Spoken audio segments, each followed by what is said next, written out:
الله أكبر الله أكبر. أشهد أن لا إله إلا الله. أشهد أن محمدا رسول الله. حي على الصلاة حي على الفلاح. قد قامت الصلاة قد قامت الصلاة. الله أكبر الله أكبر. لا إله إلا الله.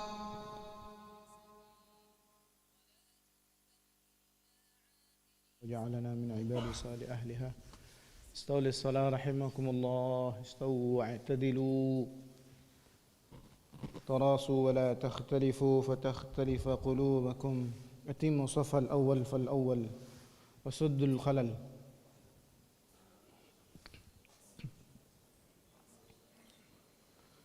الله أكبر.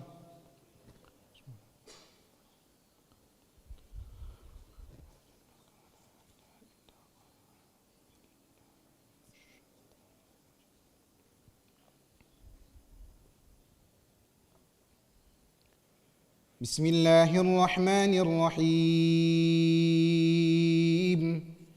الحمد لله رب العالمين الرحمن الرحيم مالك يوم الدين. إياك نعبد وإياك نستعين. اهدنا الصراط المستقيم صراط الذين أنعمت عليهم غير المغضوب عليهم ولا الضالين.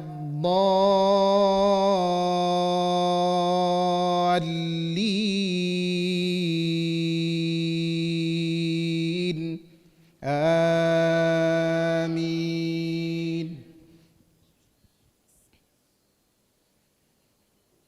بسم الله الرحمن الرحيم.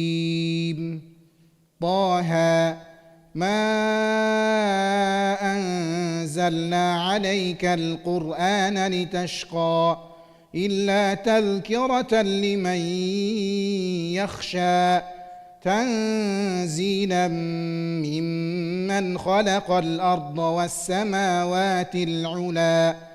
الرحمن على العرش استوى له ما في السماوات وما في الأرض وما بينهما وما تحت الثرى.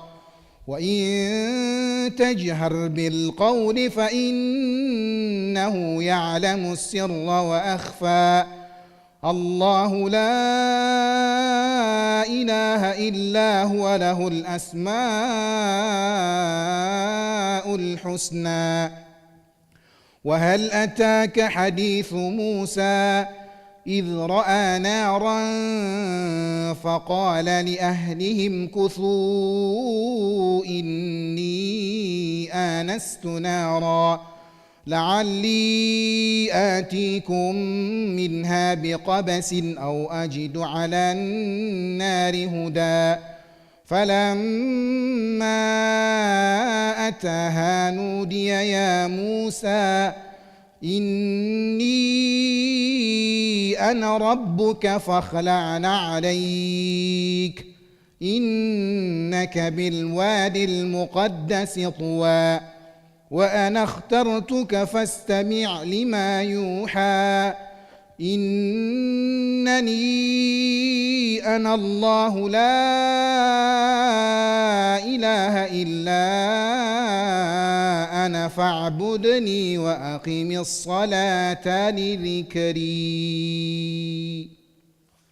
الله أكبر.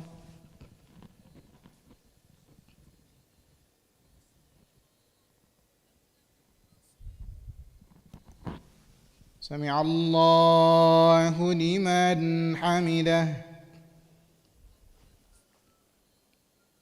الله أكبر.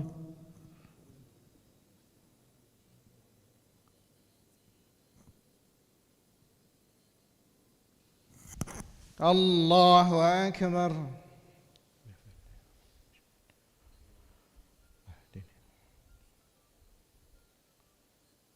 الله أكبر.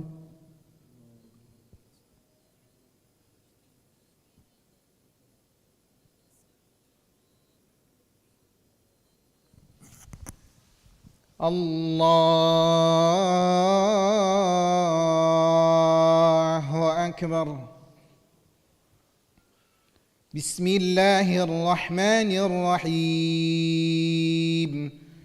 الحمد لله رب العالمين، الرحمن الرحيم، مالك يوم الدين، إياك نعبد وإياك نستعين، اهدنا الصراط المستقيم، صراط الذين أنعمت عليهم غير المغضوب عليهم ولا الضالين،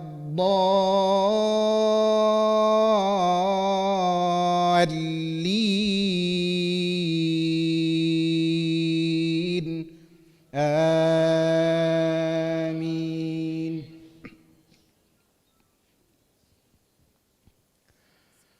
إن الساعة آتية أكاد أخفيها لتجزى كل نفس بما تسعى، فلا يصدنك عنها من لا يؤمن بها واتبع هواه فتردى. وما تلك بيمينك يا موسى؟ قال هي عصاي أتوكأ عليها وأهش بها على غنمي ولي فيها مآرب أخرى. قال ألقها يا موسى، فألقاها فإذا هي حية تسعى. قال خذها ولا تخف، سنعيدها سيرتها الأولى، واضمم يدك إلى جناحك تخرج بيضاء من غير سوء آية أخرى لنريك من آياتنا الكبرى. اذهب إلى فرعون إنه طغى. قال رب اشرح لي صدري ويسر لي أمري واحلل عقدة من لساني يفقه قولي، واجعل لي وزيرا من أهلي، هارون أخي اشدد به أزري وأشركه في أمري كي نسبحك كثيرا ونذكرك كثيرا إنك كنت بنا بصيرا. قال قد أوتيت سؤلك يا موسى، ولقد مننا عليك مرة أخرى.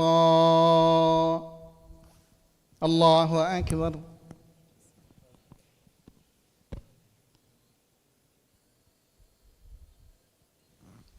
سمع الله لمن حمده.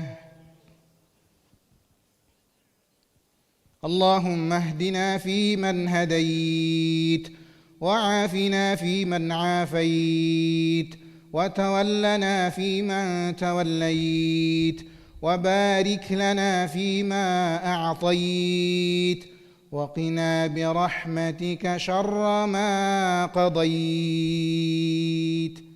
فإن تقضي ولا يقضى علينا، تبارك ربنا لك الحمد ولك الشكر.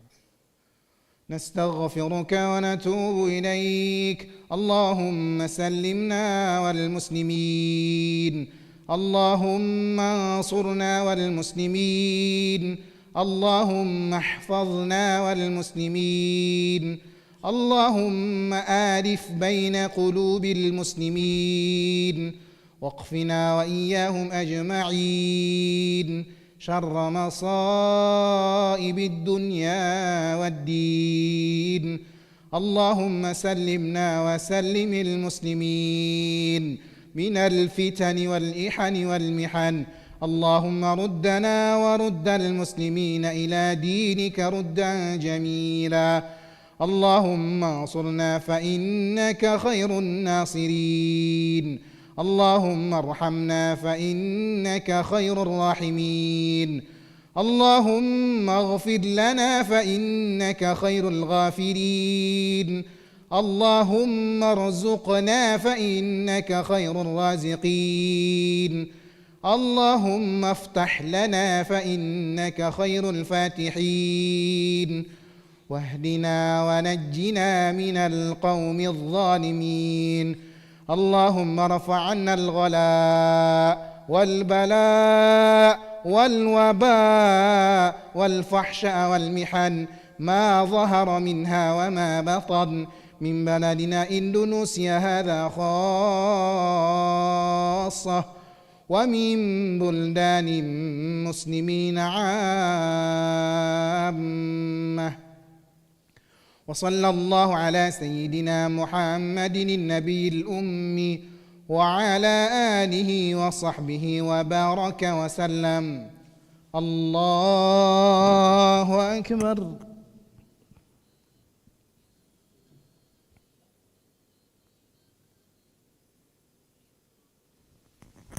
الله أكبر.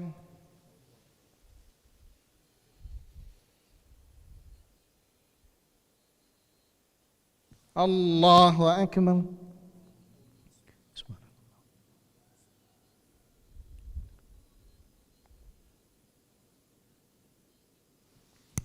الله أكبر.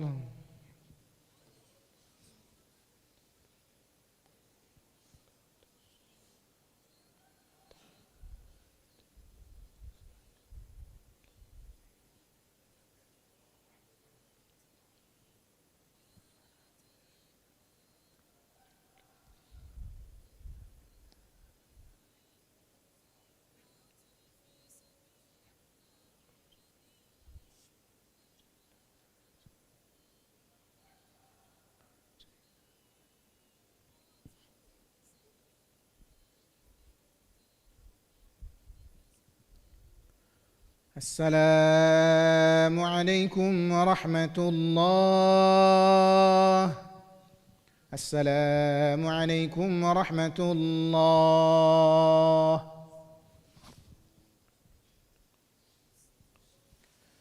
استغفر الله العظيم الذي لا إله إلا هو الحي القيوم وأتوب إليه. أستغفر الله العظيم الذي لا إله إلا هو الحي القيوم وأتوب إليه. أستغفر الله العظيم الذي لا إله إلا هو الحي القيوم وأتوب إليه. لا إله إلا الله وحده لا شريك له، له الملك وله الحمد يحيي ويميت وهو على كل شيء قدير. لا إله إلا الله وحده لا شريك له، له الملك وله الحمد يحيي ويميت وهو على كل شيء قدير. لا إله إلا الله وحده لا شريك له، له الملك وله الحمد يحيي ويميت وهو على كل شيء قدير. لا إله إلا الله وحده لا شريك له، له الملك وله الحمد يحيي ويميت وهو على كل شيء قدير. لا إله إلا الله وحده لا شريك له، له الملك وله الحمد يحيي ويميت وهو على كل شيء قدير. لا إله إلا الله وحده لا شريك له، له الملك وله الحمد يحيي ويميت وهو على كل شيء قدير. لا إله إلا الله وحده لا شريك له، له الملك وله الحمد يحيي ويميت وهو على كل شيء قدير. لا إله إلا الله وحده لا شريك له، له الملك وله الحمد يحيي ويميت وهو على كل شيء قدير. لا إله إلا الله وحده لا شريك له، له الملك وله الحمد يحيي ويميت وهو على كل شيء قدير. لا إله إلا الله وحده لا شريك له، له الملك وله الحمد يحيي ويميت وهو على كل شيء قدير. اللهم أجرنا من النار اللهم أجرنا من النار اللهم أجرنا من النار اللهم أجرنا من النار اللهم أجرنا من النار اللهم أجرنا من النار اللهم أجرنا من النار السالمين اللهم أنت السلام ومنك السلام وإليك يعود السلام فحينا ربنا بالسلام وادخلنا الجنة دار السلام تباركت ربنا وتعاليت يا ذا الجلال والإكرام اللهم لا مانع لما أعطيت ولا معطي لما منعت ولا راد لما قضيت ولا ينفع ذا الجد منك الجد اللهم أعنا على ذكرك وشكرك وحسن عبادتك الفاتحة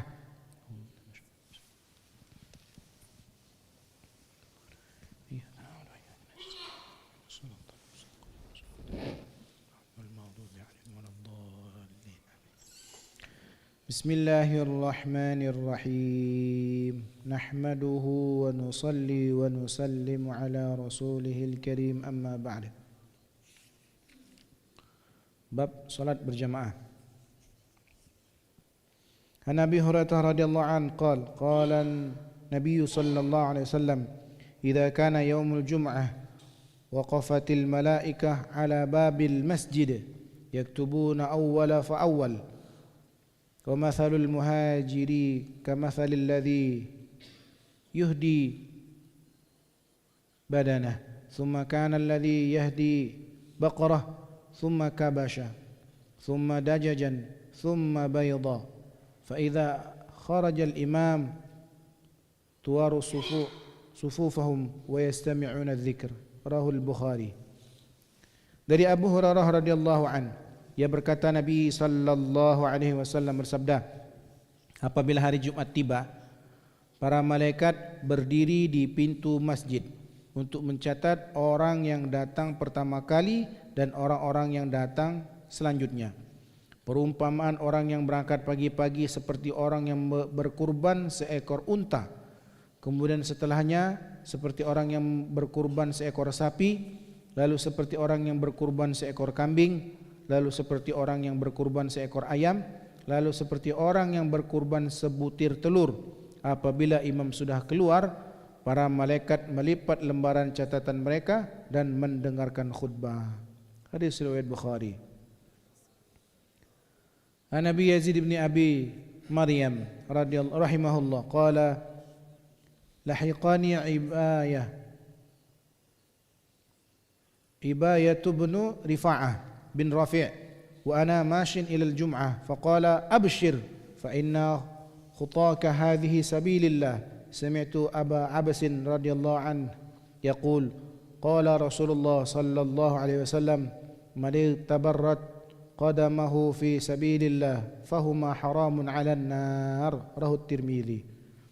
Dari Yazid bin Abu Maryam rahimahullah, ia berkata Abayah bin Rifa'ah bin Rafi' rahimahullah menyusulku ketika aku sedang berjalan kaki menuju solat Jumat.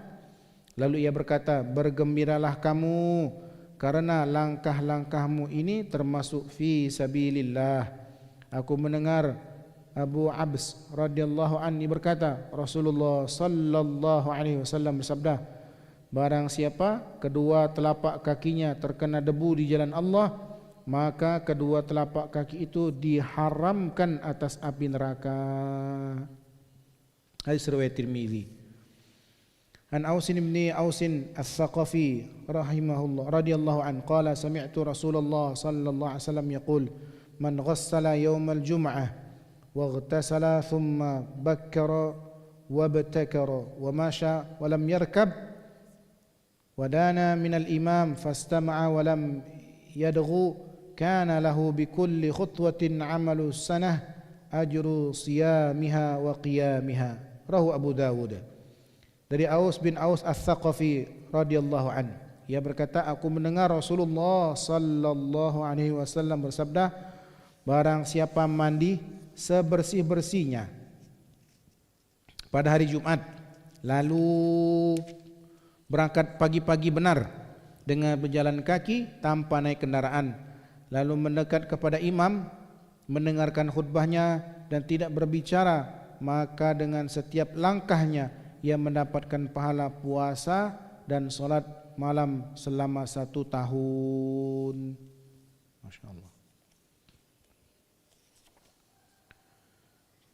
Bab ilmu. An Uthman bin Affan radhiyallahu an anna Rasulullah sallallahu alaihi wasallam qala khairukum ma ta'allama al-Qur'ana wa 'allamahu. Rawahu Tirmizi. Dari Uthman bin Affan radhiyallahu an bahwasanya Rasulullah sallallahu alaihi wasallam bersabda, sebaik-baik orang di antara kalian adalah yang mempelajari Al-Qur'an dan yang mengajarkannya. Hadis riwayat Tirmizi. An Buraidah bin Aslami qala Rasulullah sallallahu alaihi wasallam man qara'a al-Qur'an wa ta'allamahu wa 'amila bihi ulbisa yawmal qiyamah tajan min nur daw'uhu mithla dawi syams wa yuksa walidayhi hullatani la yaqumu biha ad-dunya fayaqulani bima kunisna fayuqalu bi akhdhi walidikum al-Qur'an. Rawahul Hakim. Dari Buraidah al-Aslami radhiyallahu anhu berkata, Rasulullah sallallahu alaihi wasallam sabda, barang siapa hafal Al-Qur'an, mempelajari isi kandungannya dan mengamalkannya, kelak pada hari kiamat akan dipakaikan mahkota dari cahaya yang sinarnya seperti sinar matahari, dan kedua orang tuanya akan diberi 2 pakaian yang tidak dapat dinilai dengan dunia. Kedua orang tuanya akan bertanya, mengapa kami diberi pakaian seperti ini? Lalu dijawab, karena anak kalian telah menghafal Al-Qur'an. An Mu'adz bin Juhaini radhiyallahu an anna Rasulullah sallallahu alaihi wasallam qala man qara'a al-Qur'an wa 'amila bima fihi ulbisa walidahu tajan yaumal qiyamah daw'uhu ahsanu min da'i syams fi buyutid dunya law kanat fikum fama dhannukum billadhi 'amila bihadza. Rawahu Abu Dawud. Dari Mu'adz al-Juhani radhiyallahu an bahwasanya Rasulullah sallallahu alaihi wasallam bersabda, barang siapa hafal Al-Qur'an dan mengamalkan isinya, pada hari kiamat kedua orang tuanya akan dipakaikan mahkota yang sinarnya lebih indah daripada sinar matahari yang ada di rumah di dunia. Seandainya matahari itu berada di dalam rumah kalian, jika ini adalah pahala untuk orang tuanya, lalu bagaimana kira-kira menurut kalian mengenai orang yang mengamalkannya sendiri? Semoga Allah Subhanahu wa taala memberikan rahmat dan taufik kepada kita sehingga kita bisa mudah mengamalkan, menyampaikan. Semua bersedia insyaallah. A'udzubillahi minasyaitonir rajim. Bismillahirrahmanirrahim. Alhamdulillahirabbil alamin.